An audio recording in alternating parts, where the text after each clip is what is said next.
আসলে লাইফে খুশি থাকা অত্যন্ত প্রয়োজন। আমরা অনেকে কী করি, মানে নিজে যে কর্মস্থলে আছি, নিজে যে পজিশনে আছি, ওইটা তো আসলে খুশি না থাকার কারণ হচ্ছে ওই যে এর থেকে ভালো একটা স্থান। ঠিক আছে, একটু চেষ্টা করবেন, ঠিক আছে, কিন্তু আপনার যে স্থানে আছেন ওটা পারফেক্ট রেখে আপনার ওটাতে হ্যাপি কিনা ওইটাও আপনাকে দেখতে হবে। তো অন্যটাতে আপনি যখন ট্রাই করবেন ওইটাও আশা করি হয়ে যেতে পারে।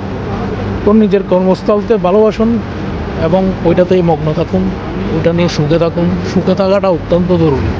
হ্যাঁ, ঠিক আছে, আপনি ওইটাও দেখবেন এর থেকে ভালো কিছু পান কিনা, চেষ্টা করবেন আর কি। কিন্তু মেন কথা হচ্ছে হ্যাপি থাকতে হবে। আমার একটা মামার সাথে দেখা হয়ে গেছে। আমার কেমন আছেন? ভালো আছেন আপনি?